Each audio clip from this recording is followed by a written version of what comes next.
Reporte 100.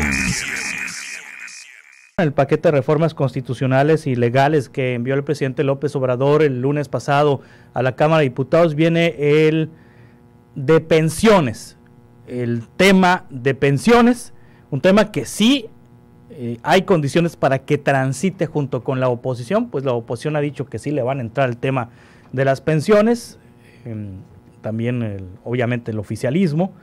Entonces, del paquete de 20 es muy probable que el de pensiones sí se procese, pero ¿cómo viene? El presidente había dicho 100% de tasa de reemplazo, es decir, si una persona gana 20,000 pesos, que se pensione con 20,000. Si una persona gana 15, que se pensione con 15. Si una persona gana 100,000 pesos, que se pensione con 100,000. Si una persona gana 8,000 pesos, que se pensione con 8,000. Así se entiende el 100% de tasa de reemplazo. Pero ¿cómo viene la iniciativa del presidente? Viene así, con 100% de tasa de reemplazo. Ciro Montalvo Corrales, economista, especialista en temas de pensiones y jubilaciones, y le agradezco que esté con nosotros esta mañana. Ciro, ¿cómo está? Buenos días. Hola, buenos días, Juan Carlos. Gracias por tomar la llamada. A ver si se puede acercar a la bocina del teléfono, Ciro, por favor. ¿Está en altavoz? ¿Se oye bien? ¿Se oye bien? ¿Sí? ¿Me escucha, Ciro? A ver, déjame ver. Sí, ahí estamos bien. ¿Cómo viene la iniciativa del presidente, Ciro? Disculpa, sí te escucho, ¿eh? Sí, ¿cómo viene la iniciativa del presidente? Bien, hay una variante que hay que precisar. La tasa de reemplazo que se había señalado en la anterioridad se convierte en un parámetro de referencia en donde utiliza el salario promedio de los trabajadores del Seguro Social. Sí. Digamos, mecanismo, ejercicio que están haciendo para introducir una reforma de ley, lo que hace es anclar un valor que ya está establecido como el salario mínimo de los trabajadores del Seguro Social, como una pensión mínima garantizada a la cual puede acceder el trabajador siempre y cuando no rebase los 16,200 pesos. Sí. O sea, todo trabajador que esté por debajo de ese valor tendría derecho a acceder a una pensión mínima de 16,200 pesos, que es el salario promedio del Seguro Social. Sí, a ver, entonces la propuesta del presidente es que todo mundo tenga cuando menos 16,600 pesos de pensión. Sí, 16,200 pesos, que es el salario promedio del 2024 del Seguro Social. 16,200 pesos, una pensión de 16,200 pesos. Sí. ¿Para quiénes? Para quienes cumplan qué requisitos. Bueno, los que cumplan 65 años de edad y las semanas cotizadas que al momento le toquen, dado el periodo de ajuste que hay ahorita, resultado de la reforma de la ley del 2022, ¿no? Sí, entonces, a ver, ¿son a los 65 años? Sí, por ejemplo, ahorita en el 2024 son 800 semanas cotizadas y 65 años de edad. Sí. Los que están en la ley 73, ¿no entran en esta lógica de los 16,200 pesos? No, es un beneficio exclusivamente para el sistema Afore de la reforma del 97. Afore. Los de 2007 del ISSSTE, ¿no? Ahora, si hay un trabajador que empezó antes de 97 y que tiene los dos sistemas, es decir, cruzó por la del 73 y cruzó por la del 97 con la Afore, ¿cómo le aplicaría? Bueno, al momento de cumplir los requisitos tienes que optar, la ley lo establece, tienes que optar o por sistema de la ley 73 o por el sistema del 97. Si elige el 97 le aplicaría esta medida, ¿no? Este ajuste de pensión mínima garantizada de los 16,200 pesos. A los 65 años, no a los 60. No, a los 65. Los que no cumplan este requisito no son beneficiarios de esta medida, ¿no? Sí, ¿quiénes son los que no cumplen los requisitos, Ciro? Los que cumplen 60 años, los de 60 y más, o sea, hasta 64 años, ¿no? Sí. Esos no están contemplados en el mecanismo de reforma. O sea, quienes están en la ley 73 no entran en esta lógica. Los que cumplan entre 60 y 64 años no son beneficiarios de la medida porque no están en la redacción de la ley. Sí, tendrían que... Claramente que son que son trabajadores que cumplan 65 años de edad al momento de solicitar su pensión o jubilación. Entonces, a ver, yo llego a los 65 años, estoy en la ley del 97. Si lo que yo coticé a lo largo de mi carrera, a lo largo de mi trabajo, no alcanza para una pensión de 16,200, ¿quién va a poner la diferencia? El Estado la complementa. Sí. Por ejemplo, hay un hecho que ya el sistema Afore se está cubriendo, que son todos aquellos que se jubilaron en 2022, un poquito más de 50,000 personas que se fueron ya pensionadas y recibieron una pensión con la reforma ya de 2022 de alrededor de 5,000 pesos, 5,200 pesos, se llevaron en promedio más de 50,000 trabajadores. Estos trabajadores, evidentemente, si se hubieran retirado a las condiciones de esta ley, no recibían 5,200, recibían los 16,200 que está ofreciendo el gobierno. Sí. Para ofrecer esta pensión mínima garantizada de 16,200 pesos, el Estado tendrá que complementarla. ¿De cuántos recursos estamos hablando? Bueno, si tomáramos como referencia en el sistema IMSS y en el sistema ISSSTE, que se completan entre los dos sistemas un poquito menos de casi 25 millones de trabajadores, tendría el Estado que hacer un cálculo para reservar en el futuro recursos para cubrir esas obligaciones que se van a adquirir por ley, ¿no? Sí. Entonces, estaríamos en presencia de una obligación por cubrir del Estado y ya prácticamente en marcha, porque el sistema Afore ya prácticamente está generando pensionados cada año. Estamos hablando de entre 50 y 70,000 trabajadores por año los que se están perfilando para retirarse. Entonces el gobierno tendría que ubicar un mecanismo estable y seguro de financiamiento de esa obligación, porque tendría que ser pago por Hacienda, el complemento de la pensión mínima garantizada de los 16,200 pesos.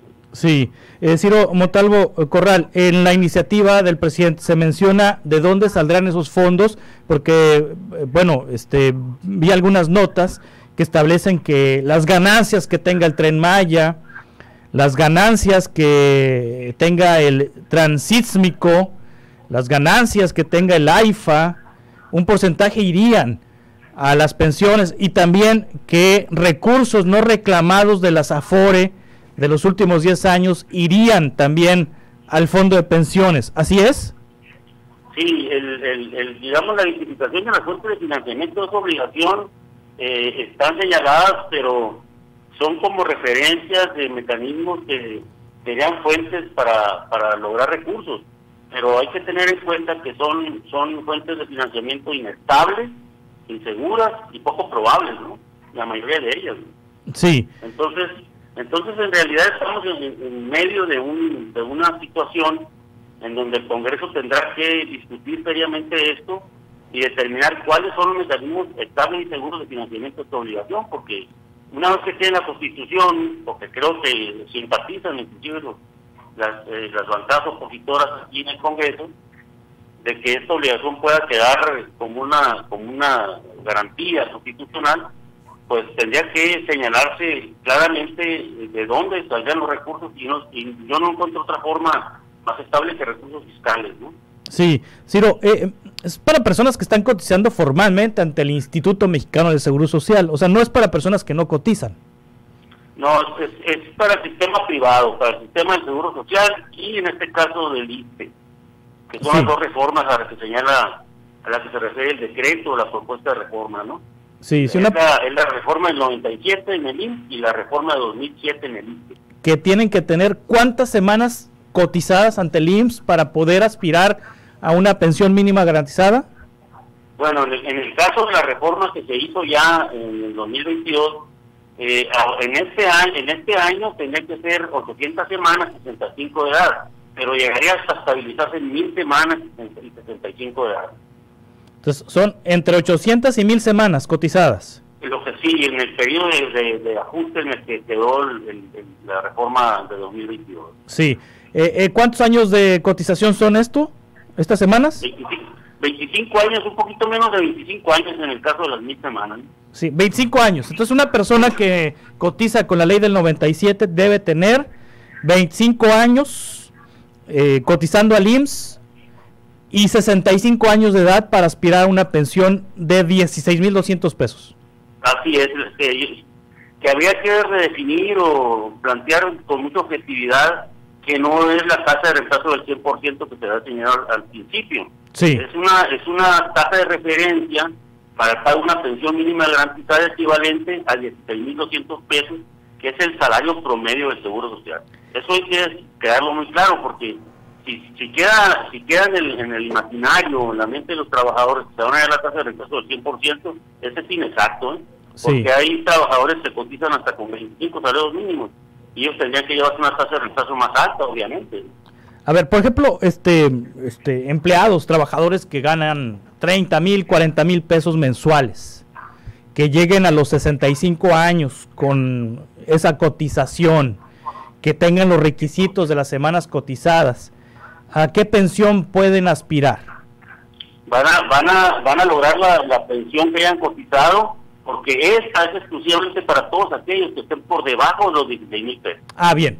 O sea, esta es para subirles a los que están abajo de 16. Así es. Todo Sí. aquel que quede por debajo de 16,000 pesos lograría esa pensión garantizada, que le han denominado tasa de reemplazo del 100%, pero no es así. La pensión más alta que paga el IMSS, ¿de cuánto es? ¿En cuánto está topada? Está arriba de 50,000 pesos, ¿no? Sí, o sea, si alguien gana 100,000 pesos en su vida laboral y cotiza con esos 100,000 pesos, no se va a ir con los 100, se va a ir con 50. Así es, así es. Y de hecho la Unidad 40 ya habla de eso, ¿no? Sí, 50,000 pesos. Sí, ahora, ¿qué pasa en esta iniciativa? ¿Viene algo del ISSSTE? O sea, estamos hablando del IMSS, pero ¿viene algo relacionado con el ISSSTE? Sí, viene también incorporado el grupo del ISSSTE, como la reforma de 2007, que sería también beneficiaria de este mecanismo, ¿no? Entonces, es IMSS e ISSSTE. Sí, porque hay pensiones topadas, hay salarios de ISSSTE que pudiesen estar por debajo de los 16,000 pesos, ¿no? Sí. Entonces, de aprobarse esto, son 16,200 pesos de pensión mínima garantizada, que se irá moviendo el monto con el paso de los años, o se queda en 16,200 No, para... es una pensión dinámica que se ajusta con la inflación, se ajusta con el valor de la inflación que declara el Banco de México, ¿no? O sea, va subiendo conforme a la inflación. Si la inflación es del 4%, se actualiza 4% y así sucesivamente. Así se actualiza, sí. Sí. Ahorita la pensión mínima garantizada, ¿de cuánto es, Ciro? La pensión mínima garantizada es equivalente a un salario mínimo del Distrito Federal, es la que está pagando el sistema Afore, ¿no? Sí. Un poquito más de 7,200 pesos. 7,200 pesos. 7,200, 7,500. Es el salario mínimo del DF que paga el que está identificado como pensión mínima garantizada. Sí, pero ¿por qué hay personas que ganan menos de los 7,200? Es que en realidad el promedio de percepciones de las pensiones está en función del salario de cotización de los trabajadores. Entonces hay muchos trabajadores que están cotizando con un salario mínimo. Sí. Entonces esos trabajadores, si obtienen un salario mínimo durante 25 años, se van a llevar 3,000 pesos, 2,500 pesos de pensión. Sí. ¿Sí?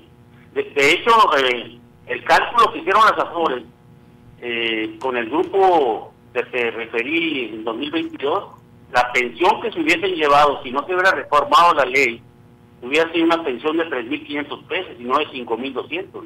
Sí. Entonces los ajustes han sido positivos porque han ido mejorando las percepciones de los trabajadores en materia de jubilación y pensión, pero obviamente este proyecto, que tiene una naturaleza de justeza y de enfoque redistributivo del ingreso, de justeza de alguna manera en lo económico, en realidad la duda es el mecanismo de financiamiento, de dónde salían los recursos para financiar un esfuerzo que es sumamente grande, es un digamos, compromiso que el Estado mexicano se haría encima, que es muy parecido a un pequeño Fobaproa de nuevo, ¿no? Sí. Aquí me vuelven a preguntar sobre la ley 73. La ley 73, ahí, ¿cómo quedaría los que cotizan con ley 73? Ellos se pueden ir a los 60, ¿cierto? Sí, cierto. Con menos semanas. Sí, con menos semanas, claro. 500, ¿no? Pero ellos no serían beneficiarios de esta medida, ¿no? No serían beneficiarios. Los que son beneficiarios son los de 97. Sí, a menos de que hayan cotizado con las dos, ¿no? O sea, con 73 y que hayan cruzado por la del 97. Sí, pero en el momento en donde se retiren, que al momento de retirarse eligen el sistema 97, si vienes con la ley 97 y serían beneficiarios de ese mecanismo. Pero esperarse hasta los 65, no a los 60. Exactamente, a los 65. Sí. El universo de personas que pudieran ser beneficiarias en el futuro, pues es poca, ¿no? Porque pocas personas van a alcanzar estas semanas cotizadas, ¿no? Sí, es que si identificamos el mecanismo de fijación del beneficio, que son el salario promedio de los trabajadores del Seguro Social, ahorita digamos que el universo de trabajadores son alrededor de 22 millones en el Seguro Social, y que el promedio, digamos, fuera... es que no hay que olvidar que el promedio de los sueldos entre 1 y 3 salarios es prácticamente el 75% del trabajo del Seguro Social. Entonces, estamos hablando de que de los 22 millones, haciendo un estimado rápido, más del 50% estarían en el escenario o en la circunstancia de ser beneficiarios de la pensión mínima esta que estamos hablando, ¿no? Sí. Ciro Montalvo, muchas gracias como siempre por ayudarnos a entender estos temas. Hasta luego. Hasta pronto. Es economista especialista en tema de pensiones y jubilaciones. Reporte 100.